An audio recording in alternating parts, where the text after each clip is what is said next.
ఏడుపు వినపడాల్సిన దగ్గర సంతోషగాన వినపడటమే క్రియాత్మకమైన విశ్వాసం. భయం ఉండాల్సిన చోట తిరుగులేని ధైర్యమును వ్యక్తపరచుటయే క్రియాత్మకమైన విశ్వాసం. ప్రతికూలతలలో కూడా, అంటే వ్యతిరేక పరిస్థితులలో కూడా దేవుని మహిమపరుస్తావు చూడు, అది క్రియాత్మకమైన విశ్వాసం.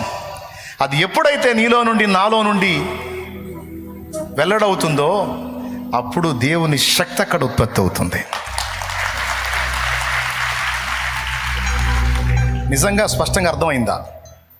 ఎంతమందికి అర్థమైందో చేతులెత్తి. నిజంగా అర్థమైతే ఇప్పుడు నువ్వు చేయాల్సింది ఏంది? నువ్వు ఎదుర్కొంటున్నటువంటి శరీర బాధలు ఏవైనా కావచ్చు, అవి ఏ రూపంలో ఉండొచ్చు.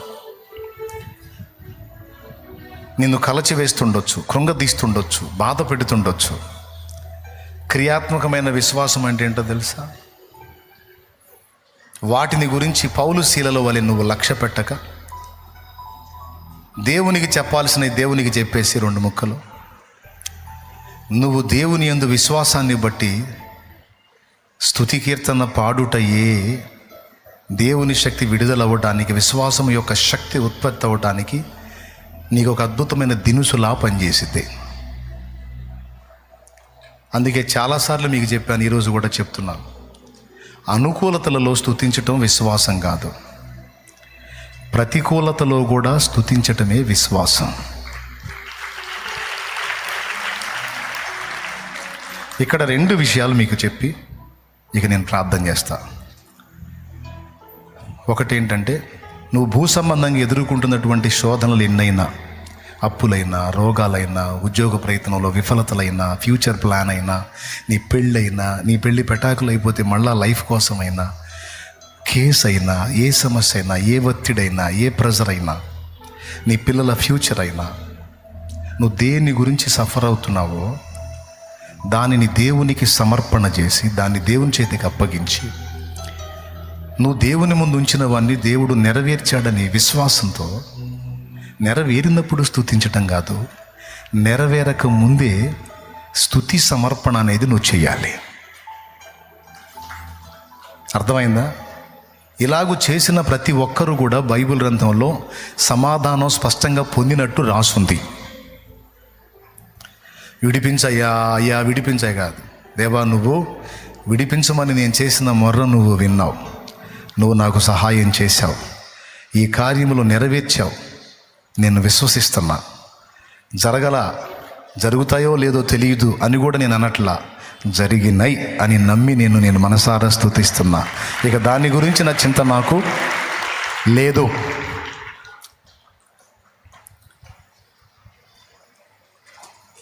ఏమంటారు? సింహపు పిల్లలైనా కొదువగలిగి ఆకలి గొనినా, నీ పిల్లలు వాటి కంటే శ్రేష్ఠులే కదా, నీ ఉన్నంత వరకు నీ పిల్లలు వాటి కంటే శ్రేష్ఠులే కదా, నీ ఉన్నంత వరకు ఆశ్చర్యకరుడా, నా ఆలోచనకర్తవు, ఆశ్చర్యకరుడా, నా ఆలోచనకర్తవు. ఏమండి? ఓకేనా? కుటుంబాల్లో కూడా ఈ అలవాటు నేర్పండి. కూటంలో ఉన్నప్పుడు ఇట్లాంటి మాటలు విన్నప్పుడు లేదు, నిజమే ఆయన చూసుకుంటాడు కదా, ఇక తిరుగులేదులే, నాకైతే భయం పోయింది అన్నయ్య చెప్పినాక, ఇక నేను పాటలు పాడుకుంటూ తిరుగుతా, ఏమన్నా కానీ దేవుడే చూసుకుంటాడు అనిపిస్తుంది. ఇక్కడ ఇంటికి పోగానే మళ్ళీ ఒకళ్ళ మొక్కలు ఒకళ్ళు చూసుకొని, ఎందుకిలా జరిగేనని, ఎప్పుడు ఈ స్థితి మారేనని తప్పించి విలపించి ఏడ్చుటయే మన పని. ఇంటికి పోయి మళ్ళా ఉసురు మొఖాలు వేసుకొని ఇళ్ళలో ఆడవాళ్ళంతే మగవాళ్ళంతే. అట్లా ఉండొద్దు. విశ్వాసాన్ని బట్టి మాట్లాడాలి, విశ్వాసాన్ని బట్టి ప్రోత్సహించుకోవాలి. దావీదు చూడండి, అభిషిక్తుడు చూడండి, ఆ ఫిలిస్తీయుని నిమిత్తం ఎవరి మనసు కృంగ నిమిత్తం లేదో నా దేవుడు ఉన్నాడు, ఆయన్ని బట్టి నేను చూస్తాను. దేవుని యందు విశ్వాసం ఉంచేవాళ్ళు ఎవరిని కృంగనీరు కృంగిన వాళ్ళని కూడా లేవనెత్తుతారు. దీర్ఘరోగుల్లాగా మోకాలు దిగులు మోకాలు వేసుకొని ఇంటివాడు సస్తేగాను ఉన్నట్టు వాతావరణాలు అట్ట పెట్టుకొని ఉస్సూరు మంట చండాలంగా ఇళ్లల్లో దరిద్రం కళ లేకుండా కాంతి లేకుండా. ఏమండి విశ్వాసం ఉన్న ముఖాలు ఎట్టుంటాయి? సంతోషంతో ఉంటాయి. మీ ముఖాల్లో సంతోషం ఏది? ఏముంటుంది ఇంతసేపు చెబితే? నువ్వు ఏడన్నా పెందలాడి ముగిస్తే ఏదో సంతోషంగా వెళ్తాం. చేసావుగా అన్నంత పని, దేవునికి స్తోత్రం. ఇంకా సంతోషం ఏడు ఉంటుందిరా? నిజముగా విశ్వసించే వాళ్ళు ఇళ్లల్లో ఆడోళ్ళైనా మగోళ్ళైనా కళకళలాడుతూ ఉండాలి. దేవుని గురించి విశ్వాసపు వాక్కులు పలకాలి. అర్థమైందా? ఎప్పుడు ఇంట్లో స్తుతి గీతాలు, మన నోట్లో స్తుతి గీతాలు ఉండాలి. ఆ కళ ఏ ఇంట్లో అయితే ఉంటుందో కార్యాలు కూడా ఆ ఇంట్లోనే ఉంటాయి. ఎందుకంటే విశ్వాసపు శక్తి అక్కడ ఉత్పత్తి అయింది, జరిగిద్ది. వాళ్ళు సంతోషించుతున్నట్టే పౌలు శీలలు సంతోషించి పాడారు. బంధకాల్లో ఉండి కూడా విడుదల వచ్చింది. వాళ్ళ సంతోషం నిజంగా నెరవేరిందా లేదా?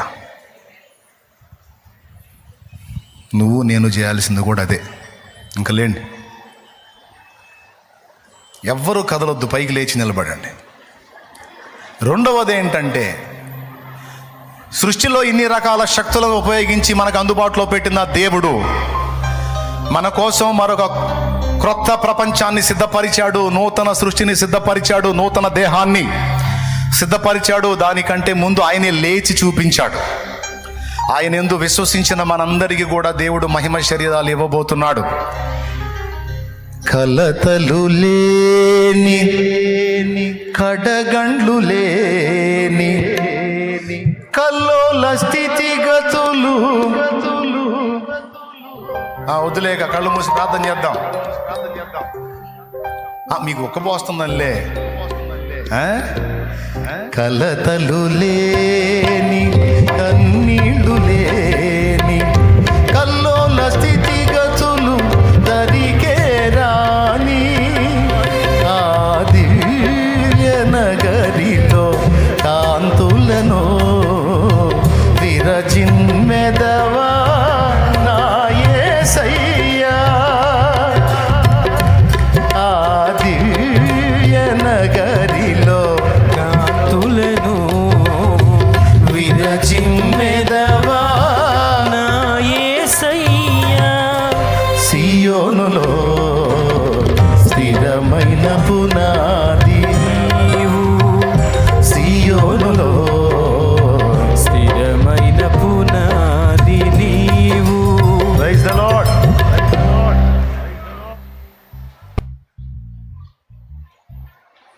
దృష్టి ఎటు పెట్టాలి? మొర్ర దేనికి? ప్రార్థన దేనికి? ఆత్మ సంబంధమైన వాటికి. వెతకవలసింది దేన్ని? ఆత్మ సంబంధంగా అయిన నీతిని, రాజ్యమును. పదండి, మీరు కూడా బండి వెళ్ళిపోండి.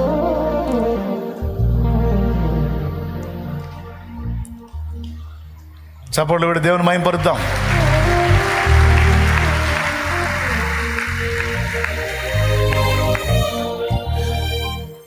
సంఘ ప్రతిరూపము పరమ యెరూషలేము, సంఘ ప్రతిరూపము పరమ యెరూషలేము. సీయోనులో మనోహరమైన ముఖము దర్శింతును. సౌందర్య సీయోనులో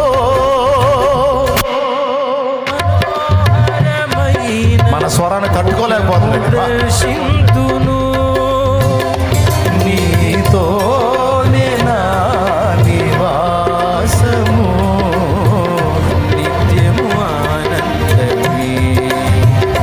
నీతోనే నా నివాసము, నిత్యము ఆనందమే.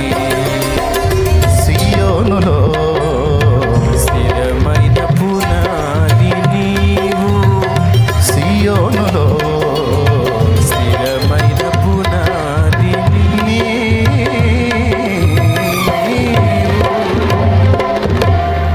దేవుని గొప్ప నామానికి మహిమ కలుగును గాక. బంధకాలు ఓడకముందే ఎవరు స్తుతిస్తారండి? విశ్వాసం గలవారు స్తుతిస్తారు. సమస్యలు పరిష్కారం కాకముందే దేవుని బట్టి ఎవరు సంతోషంగా ఉంటారండి? విశ్వాసం గలవాళ్ళు సంతోషంగా ఉంటారు. ప్రార్థనలకు జవాబులు రాకముందే కుటుంబాల్లో కళకళలాడుతూ దేవుణ్ణి బట్టి మయంపరుస్తూ ఎవరు ఉంటారండి? విశ్వాసం గలవాళ్ళు ఉంటారు. విశ్వాసం లేనోళ్ళు ఇక్కడికి వచ్చి ప్రార్థన చేసి మళ్ళీ ఇంటికి పోయి ఏడుచుకుంటూనే తిరుగుతూ ఉంటారు. నిజంగా విశ్వాసం గలవాళ్ళు దానికి తగినటువంటి క్రియను కలిగి ఉంటారు. అలాంటి క్రియ ఎప్పుడైతే మనలో ఉత్పత్తి అవుతుందో అప్పుడు దానికి లింక్ చేసిన దేవుని శక్తి విడుదలైతే. అర్థమైందా?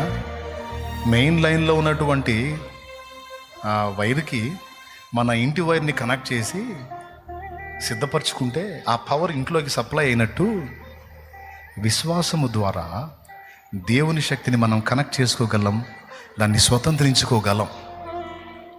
కానీ సైతాన్ గాడు ఏం చేస్తాడో తెలుసా? నెగిటివ్గా మనం వెళ్ళేటట్టు వాడు ప్లాన్ చేస్తాడు. పౌలు శీలలో నీలాగా నాలాగా వీక్ బాడీస్ కాదు, వీక్ పర్సన్స్ కాదు సైతాన్ గాడి కనెక్ట్ అవ్వటానికి. ఒళ్ళంతా పచ్చడైనా సరే వాళ్ళు విశ్వాసాన్ని బట్టి దేవునికే కనెక్ట్ అయ్యారు, కానీ దయ్యానికి కనెక్ట్ అయ్యి కృంగిపోయి కుమిలిపోయి నీరసం వచ్చి నీరు గారిపోయిన మాటలు మాట్లాడలా. చెరసాలలో వేసిన అని స్తుతి పాటలు పాడుకున్నా. ఈరోజు నేను చెప్తున్నా, నువ్వు ఎలాంటి బంధకాల్లో ఉన్నావో, ఎలాంటి చెరసాల్లో ఉన్నావో, నిజంగా నా మాట నువ్వు నమ్మగలిగితే ఈరోజు నీకు ఒకటే సూత్రం చెప్తున్నా, పాడు. మరణ పడకలో ఉన్నా పాడు, వేదనలో ఉన్నా పాడు, సంతోషంలో ఉన్నా పాడు, శ్రమ కొలిమిలో ఉన్నా పాడు. ప్రార్థన చేయి, దేవునికి అప్పచెప్పు, సంతోషంగా స్తుతించు.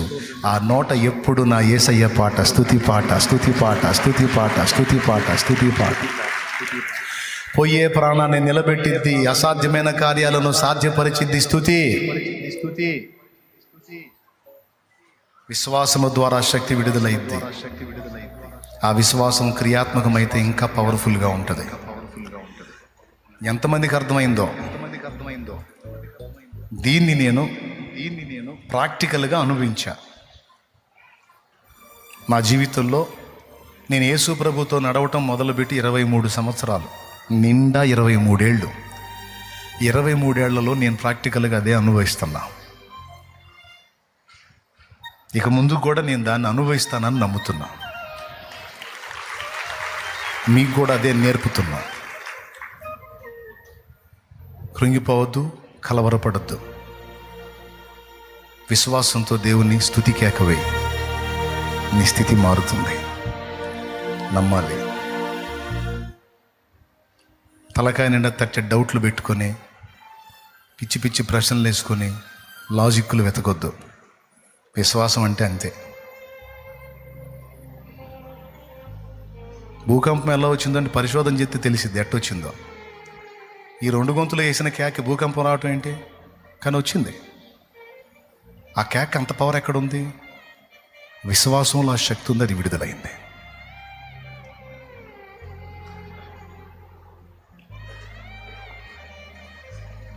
కళ్ళు మూయండి, ప్రార్థన చేద్దాం. ఈరోజు విశ్వాసపు శక్తి యొక్క విడుదలను గుర్చిన రహస్యం మాకు బట్టబయలు చేసినందుకు నీకు వందనాలు ప్రభువా. పరిస్థితులను మార్చి, బంధకాలను తెంచి, మాకు రివర్స్లో ఉన్న పరిస్థితులను కూడా అనుకూలంగా మార్చేటువంటి విశ్వాసపు శక్తి ఏ విధంగా విడుదలైద్దో మాకు చాలా స్పష్టంగా పౌలు శీలల ఉదంతంలో నుంచి మాకు సూచించినందుకు నీకు వందనాలంటూ దేవుని కృతజ్ఞతలు చెల్లించుదాం. ఈరోజు బహుతేటగా మాతో మాట్లాడి ఆ శక్తే, ఆ విశ్వాసపు శక్తే మాకు పునరుద్ధానాన్ని కలిగిస్తుంది. ఆ విశ్వాసమే మా అసాధ్యమైన కార్యాలను నెరవేరుస్తుంది. ఆ విశ్వాసాన్ని బట్టే మేము చచ్చినా తిరిగి మమ్మల్ని లేపగలుగుతాం. ఆ విశ్వాసపు శక్తిని బట్టే మానవాతీతమైన కార్యాలు మా బ్రతుకుల్లో, మా జీవితాల్లో, మా సమాజంలో, మా సంఘంలో జరుగుతాయి. మా బిడ్డల బ్రతుకుల్లో జరుగుతాయి. అలాంటి విశ్వాసపు శక్తి విడుదలగున్నట్లు క్రియాత్మకమైన విశ్వాసం మాలో వెల్లడగుటకు మాకు కృపనీయండి. మమ్మల్ని అందరినీ బలపరచండి. నువ్వు మా కోసం సిద్ధపరిచిన ఆ శ్రేష్టమైన ఈవులను స్వతంత్రించుకోవడానికి మా దృష్టి, మా ప్రార్థనలు ఎల్లప్పుడూ భౌతికమైన వాటితో ఆగిపోక ఆత్మ సంబంధమైన వాటి మీద ఉండటానికి, వాటి కొరకు మేము సిద్ధపడటానికి మా కృపనిమ్మని యేసు నామములో ప్రార్థించి పొంది ఉన్నాం తండ్రి. పరలోకమందున్న మా తండ్రి, నీ నామం పరిశుద్ధపరచబడును గాక. నీ రాజ్యం మాకు వచ్చుగాక. నీ చిత్తం పరలోకమందు నెరవేర్చినట్లు భూమి అందును నెరవేరును గాక. మాకు కావలసిన అనుదిన ఆహారం నేడు మాకు దయచేయి. మా పట్ల అపరాధం చేసిన వారిని మేము క్షమించున్న రీతి నీవు మా అపరాధములు క్షమించు. మమ్మల్ని శోధంలోనికి తేక దుష్టి నుండి, కీడు నుండి తప్పించు. ఎందుచేతనగా రాజ్యము, బలము, మహిమ, శక్తి సర్వం నిరంతరం నీవై ఉన్నావు తండ్రి. ఆమేన్. మన తండ్రి అయిన దేవుని ప్రేమ, ఆయన ప్రియ కుమారుడు మనందరి ప్రాణ ప్రియుడైన యేసయ్య శాశ్వత నిత్య కృప, పరిశుద్ధాత్మతోడి మనోహర దివ్య సహవాసం, సమాధానం సమకూడిన మనకు సకల పరిశుద్ధులకు సార్వత్రిక సంఘమంతటికి సదా తోడై మనందరం నిత్యత్వంలో చేరు పర్యంతము మనల్ని నడిపించును గాక. ఆమేన్. ప్రభు స్తోత్రాలు. మీ అందరికీ హృదయపూర్వక వందనాలు. చాలా ఓపికతో విషయాలన్నీ విన్నందుకు. మీ కుటుంబాల్లో వాతావరణాలు కూడా జాగ్రత్తగా అమర్చుకోండి. మీ కుటుంబాల్లో ఉండే వాతావరణాలు కూడా జాగ్రత్తగా చూసుకోండి. కుటుంబాల్లో ఒకరితో ఒకరు సంభాషించే సంభాషణలో కూడా విశ్వాసమే ఉండాలి. దేవుని బట్టి మాట్లాడాలి ఒకరితో ఒకరు. మన పరిస్థితి ఎందుకు ఇలా అయిపోతుందని ఒకళ్ళంటే, లేదు లేదు మన పరిస్థితి మారిద్ది, నాకు విశ్వాసం ఉంది, మన పరిస్థితిని ఆయన మారుస్తున్నాడు, త్వరలోనే దేవుడు తన కార్యాలు చేయబోతున్నాడు, మనం కలత చెందాల్సిన అవసరం లేదు, భయపడాల్సిన అవసరం లేదని ఫ్యామిలీ మెంబర్స్తో డిస్కషన్ చేసేటప్పుడు కూడా విశ్వాసపు వాక్యే విడుదల కావాలి. దేవుని ఆశ్చర్యమైన కార్యాలు మనం చూడబోతున్నాం. మనం కలత చెందాల్సిన అవసరం లేదు, కృంగిపోవాల్సిన అవసరం లేదు.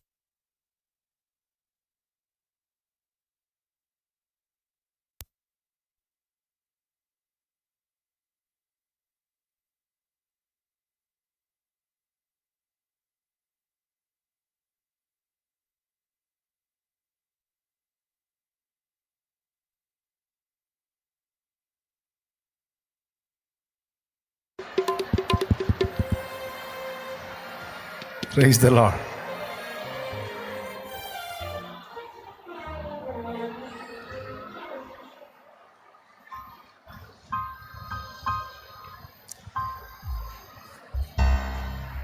ప్రేమగల తండ్రి, నా ఎదుట ఉన్నటువంటి వాళ్ళలో రోగులు ఎంతమంది ఉన్నారు? అప్పులలో, సమస్యల్లో, భౌతికమైన ఇబ్బందుల్లో, బంధకాల్లో ఎంతమంది ఉన్నారో వారందరి విడుదల కోసం ప్రార్థన చేస్తున్నాను తండ్రి. భౌతికమైనటువంటి సమస్యల నుంచి పరిష్కారం వస్తేనే ఆత్మ సంబంధంగా కొంచెం ఫ్రీగా ఆలోచించగలుగుతారు కనుక మీ బిడ్డల భౌతిక సమస్యల కోసం నేను అడుగుతున్నాను. వారిని స్వస్థపరిచి, వారి బంధకాల నుంచి వారిని విడిపించి, వారి మనసులలో శాంతిని ప్రసాదించి బిడ్డల్ని దీవించు. ఖచ్చితంగా నువ్వు దీవించి ఉన్నావు. ఖచ్చితంగా నీవు స్వస్థపరిచి ఉన్నావు. ఖచ్చితంగా నువ్వు విడిపించి ఉన్నావు. ఖచ్చితంగా నువ్వు బాగు చేసి ఉన్నావు. వారు ఎప్పుడైతే నీ వైపు చూచారో అప్పుడే వారి జీవితాల్లో కార్యాలు చేసి ముగించే ఉన్నావు ప్రభువా. నీకు స్తోత్రము, స్తోత్రము, స్తోత్రము. నా ప్రభువా, సంతోషంతో నీ బిడ్డలందరినీ బట్టి స్తుతిస్తున్నాను నిన్ను, కీర్తిస్తున్నాను నిన్ను, మహింపరుస్తున్నాను నిన్ను. నీ బిడ్డలు ఆనందంతో సంతోషించుచు తమ గృహాలకు చేరాలి. ఎండ దెబ్బ తగలకుండా కాపాడండి, నీ రెక్కల నీడలో భద్రపరచండి. ఈ పండగ రోజు నా ప్రభా, లోకమంతా పండుగ జరుపుకుంటుంది నీ పునరుద్ధాన దినం. నీవు తిరిగి లేచిన విధంగానే మమ్మల్ని కూడా లేపగల దేవుడు. నీవు పొందిన మహిమ శరీరాన్ని మాకు కూడా ఇవ్వగల దేవుడు. నీకు వందనాలు ప్రభువా. నీ రాజ్యమునకు మేమందరము ఆయత్తపడాలి. పైనున్న వాటిని వెతకాలి. నిత్య జీవార్థమైన ఫలం ఫలించాలి. అందుకోసం మేము కష్టపడాలి. భౌతికంగా కూడా మా అవసరాలన్నీ నువ్వు తీర్చినందుకు, గొప్ప కార్యములు జరిగించినందుకు, బంధకాల నుంచి విడిపించినందుకు, స్వస్థపరిచినందుకు నీకు స్తోత్రాలు స్తోత్రాలు స్తోత్రాలు స్తోత్రాలు వందనాలు చెల్లిస్తాం. యేసు నామములో నిన్ను మహిమపరుచుకుంటున్నాం తండ్రి. ఆమేన్, ఆమేన్. మనం విశ్వసించటం ద్వారా మన భారం దేవునికి అప్పగిస్తున్నాం. విశ్వసించి ధైర్యంగా ఉండటం ద్వారా, భరోసాగా ఉండటం ద్వారా దేవుణ్ణి సంతోషపెడుతున్నాం. మనం కృంగిపోయి కలత చెంది దేవుణ్ణి బాధ పెట్టద్దు. ప్రశాంతంగా, సంతోషంగా, కొన్ని ప్రతికూలతలు వచ్చినా సరే లెక్క చేయొద్దు. అవన్నీ నీకు అనుకూలంగా మారతాయని నమ్ము. ఆమేన్. అలా నువ్వు విశ్వసించటంలోనే పవర్ అంతా ఉంది. ఇంతసేపు నేను మొత్తుకున్నది అదే. నీ ఇష్టం. సునాముకి ఆకు తింటే కడుపులో మందం పోయిద్ది అన్నట్టు, దేవుని యందు విశ్వాసం ఉంచి విశ్వాసం క్రియాత్మకం చేయగలిగితే నీకు అడ్డుగా ఉన్న బంధకాలన్నీ కొట్టివేయబడతాయి. శక్తి శక్తి శక్తి విడుదలైంది. ఓకే, వెళ్ళు, హాయిగా వెళ్ళు. నా దేవుడు ఉన్నాడు, నా సంగతులని నా తండ్రి చూసుకుంటాడు, కాదు చూసుకున్నాడు. నాకేమీ కొదువా నాదుడుండ, ఇక నాకేమీ కొదువా నాదుడుండ. శ్రీకరుండగు దేవుడే నా శ్రేష్ఠ పాలకుడు, నా ఏకరక్షకుడు. శ్రీకరుండగు దేవుడే నా శ్రేష్ఠ పాలకుడు, రక్షకుడు. బాధలు ఒకదాని మీద ఒకటి వస్తూ ఉంటే నా ఫ్యామిలీ అడిగింది, ఏది దేవుడు పరిస్థితి మార్చింది, ఏది ఏది అని అడిగితే నేను ఎప్పుడూ చెప్పుకొచ్చింది అదే. Wait wait wait wait wait. నేనైతే విశ్వసించాను, నా దేవుడు కార్యాలు జరుగుతాయి. నన్ను సిగ్గుపరచడం నా దేవుడు. ఈ పరిస్థితులు ఇలాగే ఉండో, ఖచ్చితంగా మారతాయి మారతాయి మారతాయి అని వరుసగా చెప్పుకుంటూ వచ్చాను. నేను చెప్పినవి, నేను ఊహించనివి కూడా నా దేవుడు చేశాడు. అందుకే ఇంతసేటు మొత్తుకొని మీకు చెప్తున్నా, ధైర్యంగా ఉండండి, సంతోషంగా ఉండండి, సంతోషించుచూ వెళ్ళండి. ఒత్తిడి జరిగిందా, ప్రార్థన చేయి, పాట పాడు, స్తుతించంతే, కార్యం దేవుడు చేస్తాడు. అయిపోయిద్దా అయిపోయిద్దా ప్రార్థన చేసి పాట పాడేస్తే అయిపోయిద్దా? నిద్ర మొహమా చేసి చూడు. ఎన్నిసార్లు చెప్పాలి, చూడు, పో.